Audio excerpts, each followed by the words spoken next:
मैं जानता हूं काफी देर से आप लोग यहां पर बैठे हैं। मुझे जानकारी दी गई कि 9:30 बजे से आप लोग यहां पर बैठे हैं। सबसे पहले तो मैं आपके धैर्य की प्रशंसा करता हूं और मुझे इस बात की खुशी है कि आप लोगों ने बहुत ही शांतिपूर्वक, संयमित तरीके से अपने व्यापार मंडल के नए पदाधिकारियों का चयन कर लिया। इसके लिए मैं समस्त व्यापार मंडल को अपनी तरफ से हार्दिक बधाई देता हूं। नमस्ते, जय हो, बधाई बधाई। और मुझे पूरा विश्वास है, और विश्वास इसलिए है कि मैं जानता हूं कि व्यापारी समाज किस संयम से, किस धैर्य से और किस विवेक से काम करता है। इसके पहले के भी जो व्यापार मंडल के पदाधिकारी रहे हैं, जो कार्य समिति रही है, सारे लोगों को साथ लेकर यह व्यापार मंडल व्यापारी हितों के लिए लगाई कार्य करेगा, ऐसा मेरा विश्वास है। किसी भी संगठन को चलाने के लिए एक बहुत ही स्वस्थ परंपरा होनी चाहिए। प्रतिस्पर्धा के आधार पर कोई संगठन कभी आगे नहीं बढ़ सकता।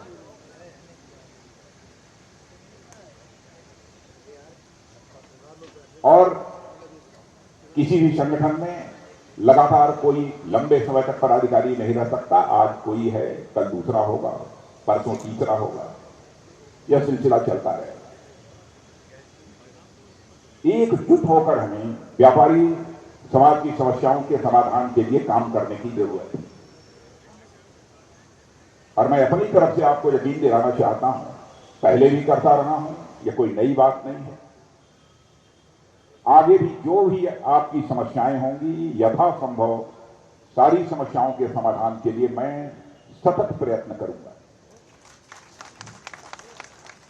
जो मांग पत्र आपके नवनिर्वाचित अध्यक्ष श्री अमरनाथ जी मिश्र के द्वारा प्रस्तुत किए गए, उसके संबंध में मैं पहले कहना चाहूंगा, जो हमारी केंद्र सरकार से संबंधित समस्याएं हैं, उन समस्याओं को पार्लियामेंट का सत्र समाप्त होने के बाद समय निर्धारित करके आप आइए।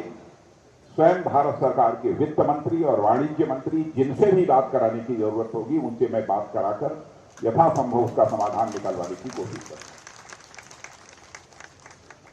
प्रदेश के स्तर पर भी आपके उप मुख्यमंत्री से ब्रजेश जी पाठक आपके बीच मौजूद हैं, और जहां पर मेरे सहयोग की आवश्यकता होगी, तो आप सब जानते हैं कि उस पर संदेह करने का कोई कारण नहीं है।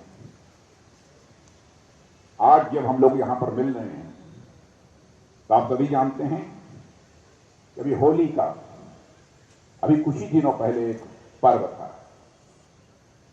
भारत का जहां तक प्रश्न है, यह भारत त्योहारों का देश है। हम सब सारे लोग उत्सव प्रिय हैं। हर पखवाड़े कोई ना कोई त्योहार भारत में पड़ ही जाता है, जो लोगों के अंदर एक नया उत्साह पैदा करता है, नई ऊर्जा पैदा करता है और एक नए जोश का वह संचार भी करता है।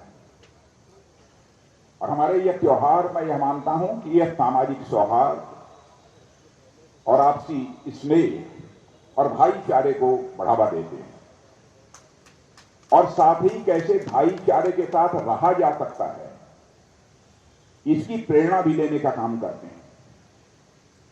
और मैं तो यह मानता हूं कि होली का जो पर्व है, वो एक विशिष्ट पर्व है। यह सिर्फ रंग खेलने का अथवा मिठाइयों का ही यह पर्व नहीं है। यह पर्व राधा और कृष्ण के दिव्य प्रेम की एक कहानी है। आप सबको जानकारी होगी इस बात की कि विष्णु अवतार नरसिंह, विष्णु भक्त प्रहलाद और अहम के प्रतीक हिरण्यकश्यप की भी यह होली का पर्व हमको याद दिलाता है, और यह बताती है, आप कितने भी बड़े क्यों न हो जाएं, अभिमान आपके विनाश का कारण बने। व्यक्ति को चाहे कितने भी बड़े ओहदे पर क्यों न पहुंच जाए, अहंकार किसी भी सूरत में उसके अंदर पैदा नहीं होना चाहिए। और यह अहंकार पैदा हुआ तो व्यक्ति चाहे कितना भी बड़ा क्यों न हो दुनिया की नजरों में, उसके विनाश को भी दुनिया की कोई ताकत नहीं रोक सकती है। यह होली का पर्व हमको संदेश देता है। आप कितने ही लोगों की नजरों में छोटे क्यों न हो, प्रेम, भक्ति व निष्ठा से आप अपने जीवन में उत्थान की प्राप्ति कर सकते हैं, नई ऊंचाई हासिल कर सकते हैं। और बहनों भाइयों, मैं विश्वास के साथ कहना चाहता हूं, हमारे राजनीतिक और सामाजिक जीवन का जो अनुभव है उस आधार पर कहना चाहता हूं, प्रेम और इंसानियत दुनिया की एक सबसे बड़ी ताकत होती है। यह होली का त्योहार हमें यह भी प्रेरणा देता है कि प्रेम और इंसानियत, इन दो मंत्रों को हमें कभी नहीं भूलना चाहिए। यहां पर मैं किसी राजनीतिक पार्टी की बात नहीं करना चाहता हूं, लेकिन चूंकि सरकार में हूं तो सरकार की बात करनी पड़ेगी। इस बार जब होली का पर्व आया तो हमको नॉर्थ ईस्ट ने भी हम लोगों को होली के रंग में रंग दिया है। त्रिपुरा में भी हमारी दोबारा सरकार बन गई। मेघालय और नागालैंड में भी हम लोगों की मिली जुली सरकार जैसी थी, पहले वह सरकार आ गई।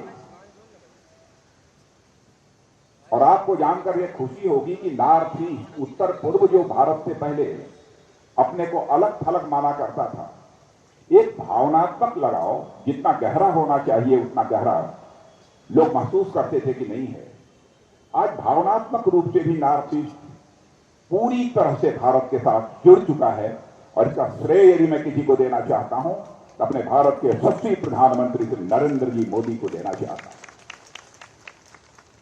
लोगों के साथ कैसे रिश्ता बढ़ाया जाता है, लोगों को प्रेम और स्नेह के बंधन में कैसे बांधा जाता है। प्रधानमंत्री बनने के साथ ही उन्होंने पूरे मंत्रिमंडल की पहली बैठक में कहा था कि हर मंत्री को एक वर्ष में कम से कम 2-3 बार नॉर्थ ईस्ट का दौरा करना ही करना। पहले ऐसा होता था कि वर्षों गुजर जाते थे, सरकारों का कार्यकाल समाप्त हो जाता था, लेकिन कोई नॉर्थ ईस्ट का दौरा नहीं करता। लेकिन आज शायद ही कोई ऐसा मंत्री होगा जिसने कि पूरे वर्ष भर में कम से कम 2-3 बार नॉर्थ ईस्ट का दौरा न किया। आप लोग एक प्रसिद्ध कवि हरिवंश राय बच्चन, उनकी एक कविता सुनी होंगी कि तुम अपने रंग में रंग लो तो होली है। तो मैं ये कहना चाहता हूं कि इस बार तो नॉर्थ ईस्ट के लोगों ने इस होली के अवसर पर हम सभी को अपने रंगों में रंग लिया। आज पूरे देश में बिना किसी भेदभाव के हर क्षेत्र और हर वर्ग का विकास हो रहा है। और हमारे प्रधानमंत्री ने भी कहा, एक मंत्र दिया है, सबका साथ, सबका विकास, सबका विश्वास और सबका प्रयास। और इसी प्रेरणा से भारत तेजी के साथ इस समय आगे बढ़ रहा है। और मैं उत्तर प्रदेश में, यहां पर देश की बात ना करके उत्तर प्रदेश की भी बात करना चाहता हूं। अभी हाल में ही ग्लोबल इन्वेस्टर समिट हुई। बहनों भाइयों, ग्लोबल इन्वेस्टर समिट में मैं भी भाग लेने के लिए आया था। मुझे यह जानकर बेहद खुशी हुई कि 35 लाख करोड़ से अधिक का इन्वेस्टमेंट उत्तर प्रदेश में होगा। इसके लिए देश के उद्योगपतियों ने करार दिया। यह कोई छोटी उपलब्धि नहीं है। मैं समझता हूं कि उत्तर प्रदेश में, पहले तो मैं भी मुख्यमंत्री रहा हूं, लेकिन इसकी पहले मैंने कभी कल्पना नहीं की। मैं इसके लिए मैं योगी जी की प्रशंसा करना चाहता हूं। आज हमारे देश का जहां तक प्रश्न है, हमारा देश 2014 से पहले दुनिया में अर्थव्यवस्था के आकार, साइज या इकोनॉमी के मामले में हमारा भारतवर्ष दुनिया में 11वें स्थान पर आता था। अर्थव्यवस्था के आकार, इसकी अर्थव्यवस्था कितनी बड़ी है, इस मामले में आपको जानकर खुशी होगी, आज हमारा भारत ब्रिटेन को भी पीछे छोड़कर दुनिया की टॉप 5 कंट्रीज की कतार में आकर खड़ा है। मैं समझता हूं कि किसी भी देश के लिए इससे भी बड़ी उपलब्धि और क्या हो सकती है। और उसमें सबसे बड़ी बात, आगे हमारा लक्ष्य है, यह भारत और लक्ष्य ही नहीं है, बल्कि बड़े बड़े अर्थशास्त्री भी इस बात को स्वीकार करने लगे हैं कि वह दिन दूर नहीं है कि 2027-2028 आते आते हमारा यह भारत दुनिया की टॉप 3 इकोनॉमीज में, यानी दुनिया की टॉप की 3 अर्थव्यवस्थाओं में आकर खड़ा हो जाएगा। यह विश्वास और भरोसा लोगों ने व्यक्त किया है।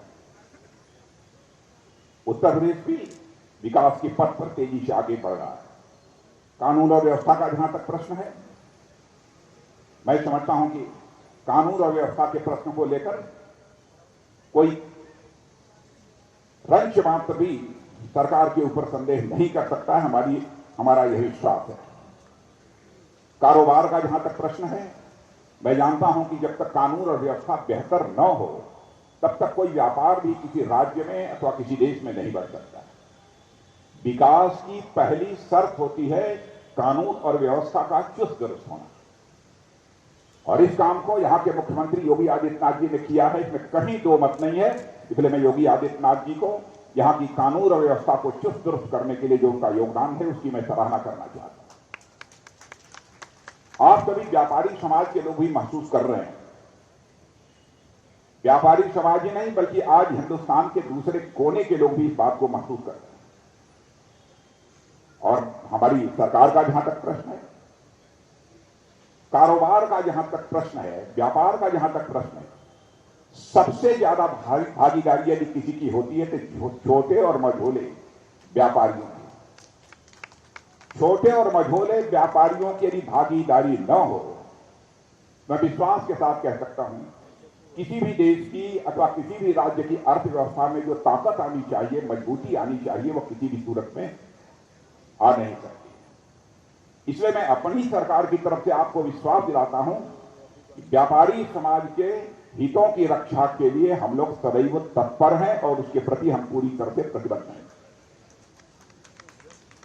इस बार भारत सरकार का जो केंद्रीय बजट पेश किया गया था उसमें छोटे व्यापारियों की को कुछ राहत भी दी गई है। उस विस्तार में जाकर यहां पर उल्लेख नहीं करना चाहता हूं।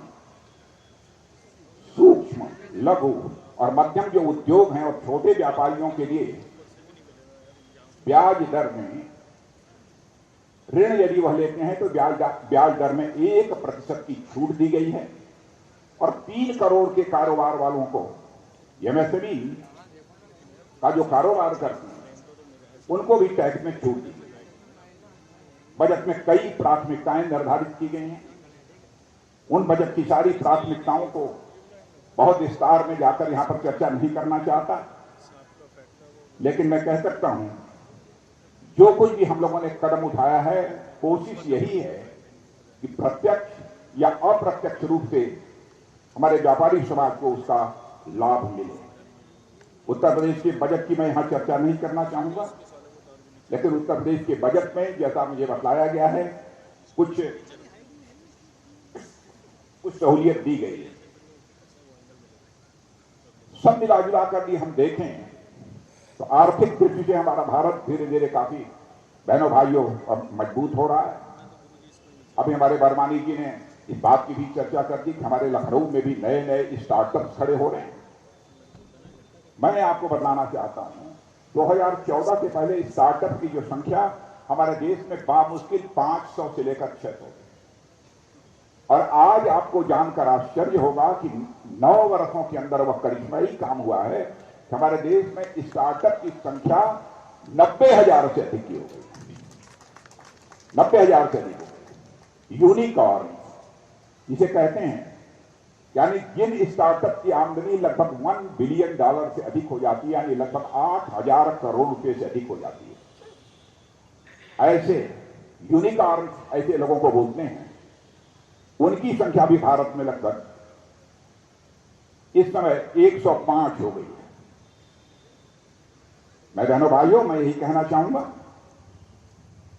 कि भारत की प्रतिष्ठा अंतर्राष्ट्रीय जगत में बड़ी तेजी के साथ बढ़ी।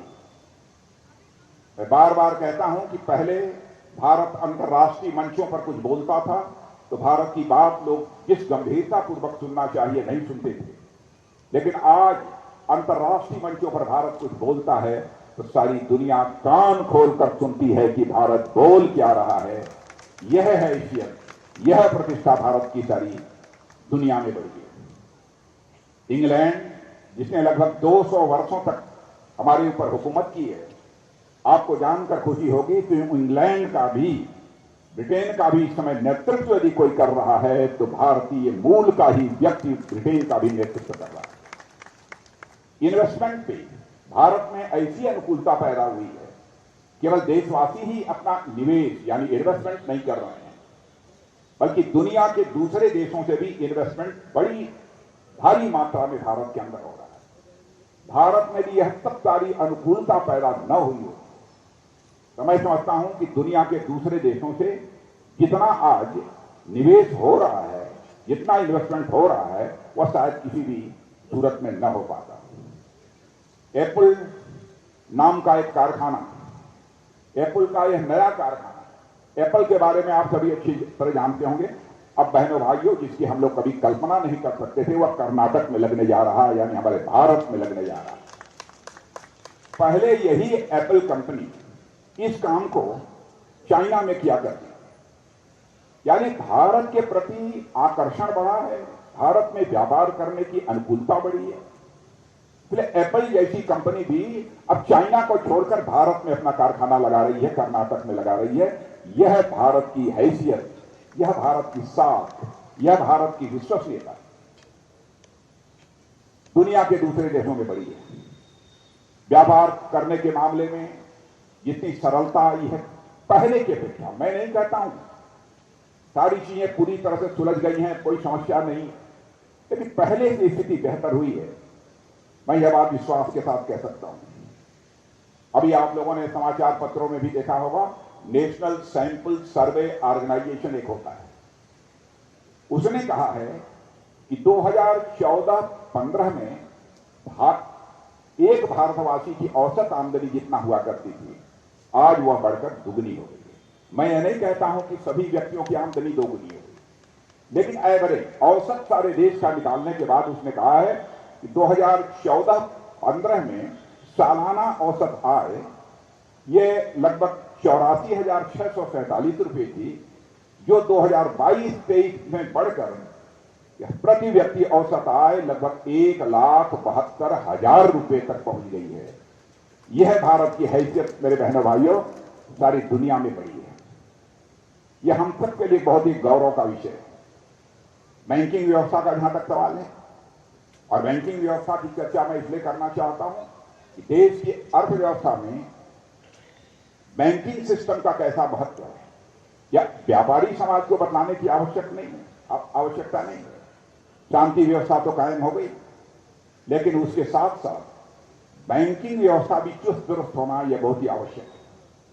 बैंकिंग यह सिस्टम अर्थव्यवस्था की यह रीढ़ होती है, और आज सारे विश्व में अमेरिका जैसे देश में भी बैंक्स बैठ रहे हैं, उसके बावजूद हमारे बैंकिंग सिस्टम पर कोई आंच नहीं आने पाई है। यह भी श्रेय यदि किसी को जाता है तो हमारे भारत के प्रधानमंत्री मोदी जी को जाता है, उनकी सूझबूझ को जाता है। ऐसे हालात इस देश में पैदा हुए हैं, और पहले तो ऐसा था कि लोगों के टेलीफोन पर लोगों को करोड़ों रुपए मिल जाते थे, क्रॉनिक कैपिटलिज्म उसे कहते हैं। लेकिन अब ऐसे फोन करके किसी को कोई बैंकों से करोड़ों रुपए नहीं दिलवा सकता। ऐसे हालात होते हैं तो स्वाभाविक रूप से बैंक डूबने के कगार पर पहुंच जाते हैं। ऋण की जो रिकवरी होनी चाहिए, वह ऋण की रिकवरी भी नहीं हो पाती। तो फोन बैंकिंग का जो सिस्टम प्रारंभ हुआ था इस देश में, बहनों भाइयों, वह भी अब समाप्त हुआ है, और बैंकिंग में सुधार का ही परिणाम है। जहां अमेरिका और यूरोप जैसे विकसित देशों में बैंक लड़खड़ा रहे हैं, तो भारत जैसे देश में बैंक मजबूती को हासिल कर रहा है। आप लोगों ने अखबारों में पढ़ा होगा, सिलिकॉन वैली बैंक अमेरिका का, सिग्नेचर बैंक अमेरिका का, क्या हालत हो गई वहां की। एक क्रेडिट स्विस, ये यूरोप के बैंक सब लड़खड़ा गए, लेकिन भारत के बैंकिंग सिस्टम पर कोई भी अंतर नहीं पड़ा। हमारा पड़ोसी देश पाकिस्तान और श्रीलंका, यहां पर क्या हालत है, कैसा आर्थिक संकट पैदा हुआ है, यह भी आप लोगों ने अखबारों में पढ़ा होगा। और आपको जानकर आप कभी कभी टेलीविजन के चैनल पर भी देखते होंगे जब पाकिस्तान के भी लोग कहते हैं कि हमारे देश में भी प्रधानमंत्री यदि होना चाहिए कोई तो मोदी जैसा ही प्रधानमंत्री होना चाहिए, अब पाकिस्तान के लोग भी कह रहे हैं, उनको भी मोदी जी की याद आ रही है। यानी पूरे विश्व में हमारे प्रधानमंत्री के प्रति लोगों का विश्वास, एक भाव बढ़ा हुआ है। तो मेरे बहनों भाइयों, सब मिला जुलाकर मेरे कहने का तात्पर्य यही है, देश तेजी के साथ आगे बढ़ रहा है और इस देश जो आज तेजी के साथ आगे बढ़ रहा है उसमें बहुत बड़ा कंट्रीब्यूशन यदि किसी का है तो हमारे देश के व्यापारी समाज का भी एक बहुत बड़ा कंट्रीब्यूशन। इसलिए मैं उसके लिए आप सबका मैं अभिनंदन करना चाहता हूं। लेकिन तकलीफ तब होती है जब हमारा देश आगे बढ़ रहा हो, भारत की प्रतिष्ठा दुनिया में तेजी के साथ बढ़ रही हो। उस समय कुछ लोग भारत के संबंध में दुनिया के दूसरे देशों में जाकर भारत की प्रतिष्ठा पर चोट पहुंचाने की कोशिश करते हैं और उनसे कहते हैं कि अरे अमेरिका के लोग, अरे यूरोप के लोग, आप चुप्पी साथ क्यों बैठे हो? भारत में लोकतंत्र खतरे में है। यदि किसी को लगता है कि भारत में लोकतंत्र खतरे में है, उसकी चर्चा भारत की संसद में होनी चाहिए। जब दुनिया के दूसरे देशों से जाकर हम ये चर्चा करेंगे कि भारत लोकतंत्र में खतरे में है, आप चुप्पी साध कर क्यों बैठे हैं? आइए भारत को बचा लीजिए। बहनों भाइयों, भारत में जैसा लोकतंत्र है वह दुनिया में कहीं पर नहीं। बीजेपी ने किसकी आवाज बंद कर रखी? आवाज बंद की गई है तो 1975 में इमरजेंसी लगाकर यहां पर आवाज बंद की गई है। बहनों भाइयों, हमारी सरकार ने किसी की आवाज को कभी बंद नहीं किया। जानबूझकर कुछ लोग देश को अंतर्राष्ट्रीय जगत में बदनाम करने की कोशिश करते हैं। मैंने जानबूझकर इस बात की चर्चा की, यहां पर व्यापारी समाज के लोग मौजूद हैं, जागरूक लोग हैं। देश की अर्थव्यवस्था को कैसे मजबूत बनाया जा सकता है, कैसे उसे ताकत दी जा सकती है, इन सब सारी चीजों को अच्छी तरह समझते हैं। इसलिए जानबूझकर मैंने इस बात की भी आप लोगों के समक्ष चर्चा की है। इसलिए बहनों भाइयों, आज के अवसर पर इससे ज्यादा कुछ न कहते हुए नए अध्यक्ष निर्वाचित हुए हैं श्री अमरनाथ जी मिश्र और उनकी पूरी टीम और हमारे चेयरमैन श्री राजेंद्र जी अग्रवाल, सभी का नाम मैं अब नहीं लेना चाहता। सबको मैं अपनी तरफ से हार्दिक शुभकामनाएं देता हूं और अपनी तरफ से पूरा यकीन दिलाता हूं कि हमारे द्वारा जिस भी प्रकार के सहयोग की आवश्यकता होगी, पूरा सहयोग व्यापार मंडल लखनऊ को प्राप्त होगा। यही आप सबको विश्वास दिलाते हुए अपना निवेदन समाप्त